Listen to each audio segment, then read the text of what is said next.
And I don't come up to people on the street. Hey, you! Yeah. Can I take your picture, sir? You know, that's not me. I'm kind of introverted, but I'm stealth. Yeah. And You're the stealth photographer. I'm the stealth photographer.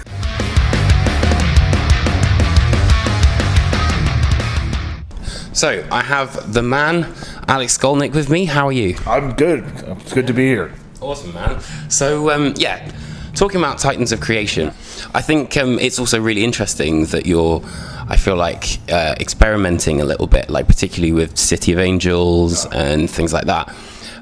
So what made you want to kind of change things up a little bit more? I'm always for changing things up. I mean, I've suffered for it in the past. You know?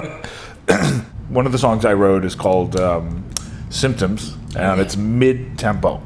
And we don't have that many mid-tempo songs. And then City of Angels, you know, it has this kind of more Sabbath-y feel, and a lot of... and that one, you know, that's Eric's. I just, you know, encouraged it. And the sort of the slow part was just like a bit part. And I was, you know, just encouraging it. You know, this should not be one of those things that just happens once. And I think that's a mistake that's been made. I mean, if you listen to the early period of the band, the first few albums, I mean, yeah, you can find these songs where, you know, you have what you might consider the verse or the chorus. I mean, not all the songs. Some songs, it's, you know, it's harder to define the parts. But then, you know, there's these little transitions, and sometimes those transitions are so cool. I sometimes think, you know, those need to be heard more. And I think with the newer material, you know, the last few albums, but especially this one, there's just been more attention paid to like parts that could have ended up like just bit parts or transitions becoming more bigger parts. Oh, cool. Obviously, you're very much a revered guitarist, but what for you is the most important element of a guitar solo? When I first started, I was kind of an anomaly because I was a more technical guitar player. And the sound of the band at that time was kind of more inspired by like Venom, Motorhead, great British bands, by the way, but almost more of like a garage sound. And I was I was transcribing Randy Rhoads and Eddie Van Halen, so a guitar player like me was supposed to join a glam band, which I refused to wear Aquanet hairspray and stuff like that. Which is a long way of saying I like a blend of technical playing, so I like solos that are played well technically, but I have heard some where I wouldn't know what song it is, you know, where it just sounds like cut and paste. Okay. So I almost think it needs to be like a mini composition within itself. And there's some great simple solos. Yeah, I'm certainly not the most technical. I'm not gonna compete. You know, like I love Guthrie Govan's playing, for example. Oh man, yeah. I mean, what you know, insane.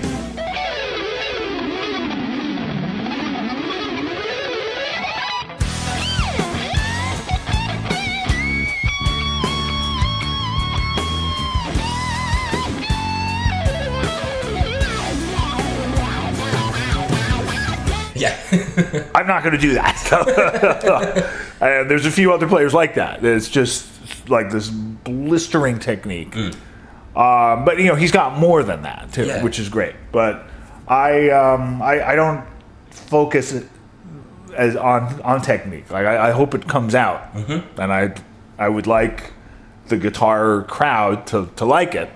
But I'm not necessarily playing for the guitar crowd. Because I think it's funny that you mentioned the word composition, because it does a lot of the time feel like almost like a 3-act kind of thing, right, where you're building up the tension and release and things like that. Yeah, I mean, also you can just, I would say melody is the most important thing. Yeah. And you can just play melody and it's fine. But in between the melodies, you can, there's room to do, really cool technical parts.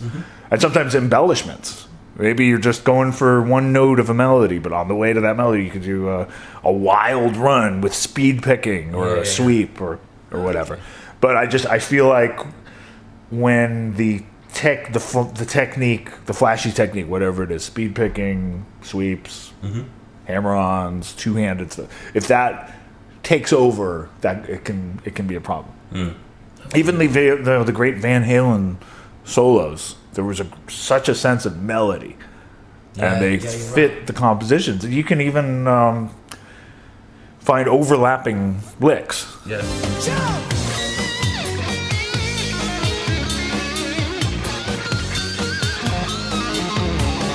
I think with just great, like really influential players like that, they can't not play like that. That goes for one of Eddie's biggest influences, Alan Holdsworth. I had the honor of playing with his band. Wow! After he had passed away a couple of years ago, and in New York they did the gig that he was set to do, but they rounded up 4 guitar players, a couple guys that really are schooled in that style. But I somehow was tapped for this thing, pun not intended, and I had to go dive deep into his playing, and it was an amazing experience. Yeah. But I also realized, first of all, nobody can play quite like that. Yeah. And I don't think he could not play like that. Yeah.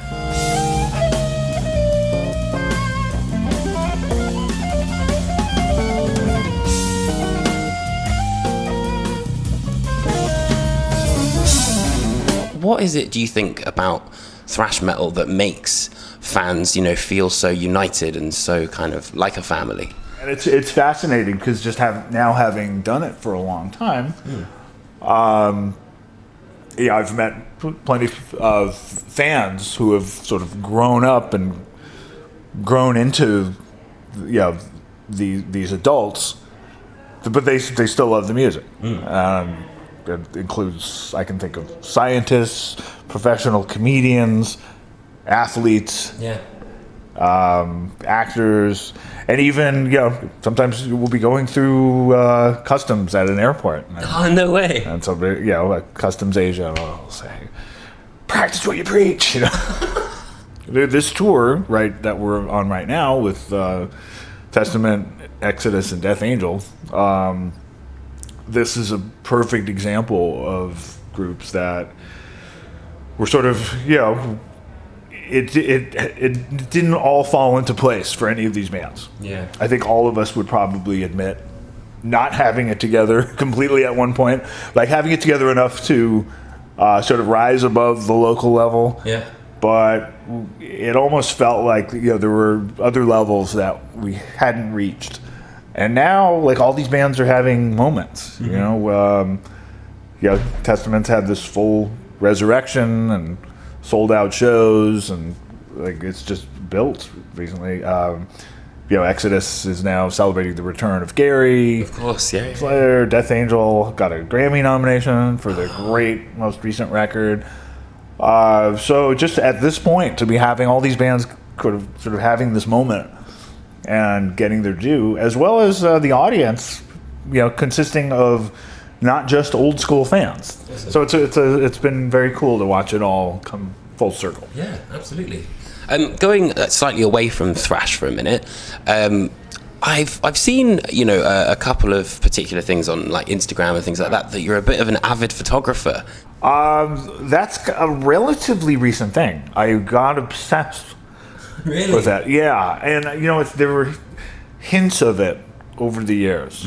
I remember one time or another, I'd buy a better than average camera, and I'd start. But then, I guess recently, I don't know. I kind of feel like I found my voice with photography. I got to give credit to my good friend Randy from Lamb of God, who he has. I expect him to be singing metal for a long time, but he has a full-time career for him if he wants it. He's just expert photographer. As photographer? Yeah. Oh, wow, right. Yeah. And he's partly to blame because he loaned me this great camera when we were on tour together a couple years ago on the Slayer tour, and just I hadn't realized just having that level of a camera, like what that's like. It just helps balance out the travel, because there's so much travel with this job, if you want to call it a job, that and it's so, to me, it's I think the older I get, the more I appreciate just being able to travel. Yeah. I'm a certain type of photographer, and I think also finding out what type of photographer I am is part of it. I'm not the one. I don't come up to people on the street. Hey, you! Yeah. Can I take your picture, sir? That's not me. I'm kind of introverted, but I'm stealth. Yeah. And You're the stealth photographer. I'm the stealth photographer. And I have so much respect for concert photographers. I have no desire to do that. I respect. They're so good at what they do. Yeah. The only problem is sometimes I'm looking down and I'm like, oh. Are you a bit more aware of the the Canon with the detachable lens. Okay, this guy's got the Nikon. Oh, there's a Leica, finally. Yeah, you don't see that many. Oh, shit, play, yeah. Oh, yeah, exactly. Oh, amazing. Well, thank you so much for having a chat. Really, really appreciate it. Thanks for having me. Thank you, man. Enjoy the show.